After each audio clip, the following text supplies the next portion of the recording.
Deadpool और Wolverine film में दिखाए गए डायमंड पैच का स्टोरी क्या है। वैसे ये मार्वल कॉमिक का एक बहुत ही यूनिक स्टोरी लाइन है, क्योंकि यहाँ पर वुल्वरीन के पास है टेलीपैथिक एबिलिटीज। डेडपूल और वुल्वरीन फिल्म के स्टार्टिंग में जो मल्टीवर्सल मोन्टाज हम लोगों को दिखाया जाता है वो पूरी तरीके से वुल्वरीन के ऊपर बेस्ड है, और यहाँ पर उसके बहुत ही फेमस स्टोरी लाइन्स के कुछ ग्लिम्स को दिखाया जाता है, जिनमें से एक बहुत ही इंटरेस्टिंग स्टोरी लाइन है वुल्वरीन पैच का स्टोरी, क्योंकि ये वाला वुल्वरीन दो सुपर हीरोज का मिक्सचर है। मेरा नाम है राजा, आप देख रहे हैं थिंक नर्डी, और इस वीडियो में हम लोग वुल्वरीन पैच के स्टोरी को एक्सप्लोर करने वाले हैं। मार्वल यूनिवर्स के एक कैटेक्लिस्मिक इवेंट जिसे स्टार्ट करती है गमोरा, जिसने इस यूनिवर्स के 5 इन्फिनिटी स्टोन्स को हासिल कर लिया है, और इन्फिनिटी वॉर में जैसे थैनोस एक ही स्नैप से आधे पॉपुलेशन को खत्म करना चाहता था, सिमिलरली गमोरा यहाँ पर उन इन्फिनिटी स्टोन्स की मदद से रियलिटी को बदलना चाह रही थी। वो एक ऐसे कॉस्मिक फोर्स को अनलीस्ट करती हैं जो इस यूनिवर्स के हर एक लिविंग बीइंग के सोल को ऑल्टर करने का पावर रखता है। सोल जेम के पावर्स को यूज करते हुए गमोरा इस यूनिवर्स के हर एक लिविंग बीइंग के एसेंस को उस कॉस्मिक फोर्स के अंदर ट्रैप करती है, ताकि सारे सोल्स एक ही जगह पर आकर इकट्ठा हो सके। पर इन्फिनिटी स्टोन सिर्फ एक ही यूनिवर्स में काम करता है, मतलब अगर थैनोस इस यूनिवर्स में स्नैप करता है तो फिर एक्समैन के यूनिवर्स में कुछ नहीं होगा। गमोरा पूरे मल्टीवर्स के सोल्स को इकट्ठा करना चाहती थी ताकि वो हर किसी के एग्जिस्टेंस को बदल सके।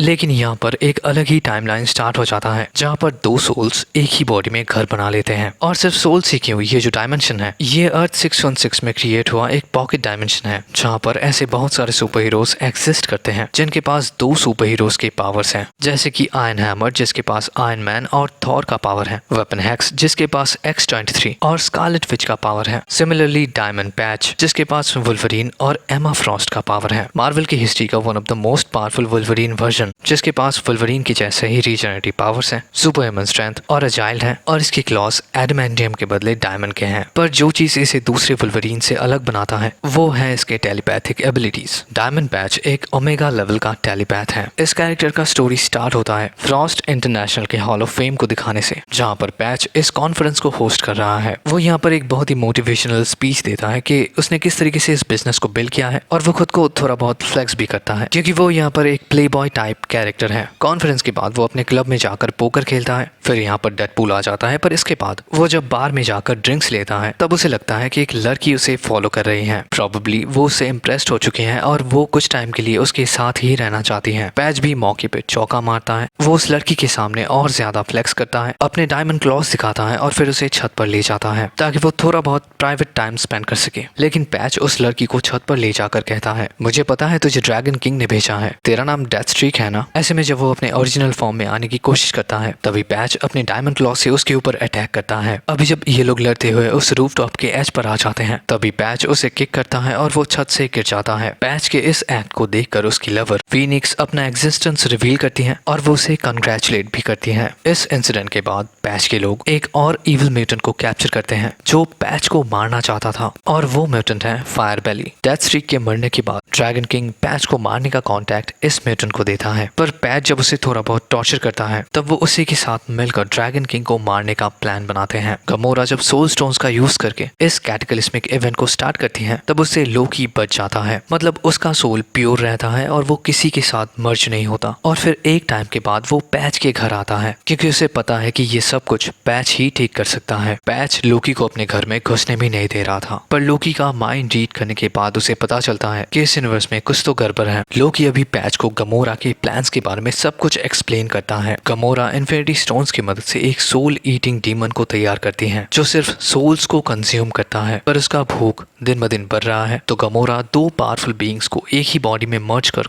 सबसे पावरफुल सोल्स को क्रिएट करती हैं, ताकि वो सोल ईटर इन सोल्स को कंज्यूम करके और पावरफुल बन सके। लोकी पैच को ये सब समझा ही रहा था कि ऐसे में एक सोल ईटिंग डीमन डिवांड्रो इनके ऊपर अटैक कर देता है। लोगन अपने क्लॉ से उसके ऊपर अटैक करता ही रहता है, पर उसे कुछ नहीं होता। ऐसे में लोकी अपने इटर्नल ब्लेड को उसके चेस्ट में गाड़ कर उसे खत्म करता है, और लोगन को अभी ये जानना है कि ये अटैक्स कब बंद होंगे, क्योंकि उसे चाहिए सोल्यूशन। तो इसके आंसर में लोकी उसे बताता है कि वॉचर ने कहा था कि फ्यूचर में पैच और फीनिक्स एक दूसरे के साथ मर्ज होने वाले हैं, तो अगर डायमंड पैच को कोई हेल्प कर सकता है तो वो है फ्यूचर का फीनिक्स पैच। ये सुनकर पैच खुद को ही एक टेलीपैथिक मैसेज देता है, जिसके कुछ ही सेकंड्स बाद वहां पर एक पोर्टल ओपन होता है और उसके अंदर से निकलता है पैच का फीनिक्स वर्जन। पर यहाँ पर वो अकेला नहीं होता, उसके साथ होते हैं कॉस्मिक अवेंजर्स का टीम जो उस सोल ईटर को मारने के लिए निकले हैं, और वो यहाँ पर पैच को हेल्प करने के लिए नहीं आते हैं, पर वो यहाँ पर आते हैं लोकी के लिए। वो लोकी को एक पावर स्टोन देते हैं और फिर इधर से चले जाते हैं। लोकी अभी उस पावर स्टोन की मदद से लोगन की बॉडी से एमा फ्रॉस्ट को बाहर निकालता है और इस इंसिडेंट के बाद लोकी भी यहाँ से चला जाता है, क्योंकि अभी उसे इस यूनिवर्स के सारे मर्ज हुए सोल्स को फिक्स करना है। और यहीं तक था